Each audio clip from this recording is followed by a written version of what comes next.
Today, I'd like to share how we are evolving our automation journey by embedding AI, increasingly agentic, and this in turn evolving our automation as an ecosystem. Hi, I'm Shweta, and this is Tech Bytes. Much of enterprise work today involves a lot of unstructured data than when compared to structured data. So, unstructured data, in the sense, images, can documents, reports, and emails, conversations, such data.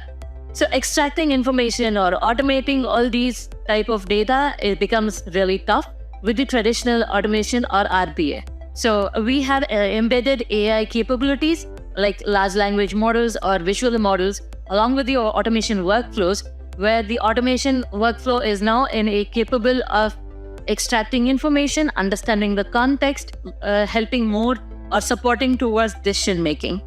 Speaking about a few use cases where we have leveraged AI. So the first one, where we have a document generation and summarization, where the large language model is made to analyze a lot of documents, reports, contracts, and all of those things. And from there, the large model is able to create or summarize what it has understood from all those documents and also detect any risks that is found in those documents.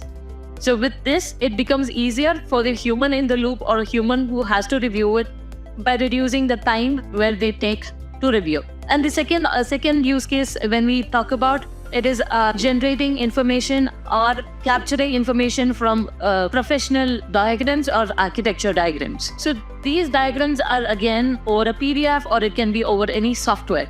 And now using visual models, the AI is now able to capture a different components that is available on the documents or the drawings. It is also able to do the measurements. It is also able to create all those information or the extracted information into a structured data, which enables us with more automation opportunities. When we say leveraging AI, this is all part of architectural or layered architecture of intelligent automation, where we combine AI for intelligence, workflows for automation and execution. We also have monitoring layer.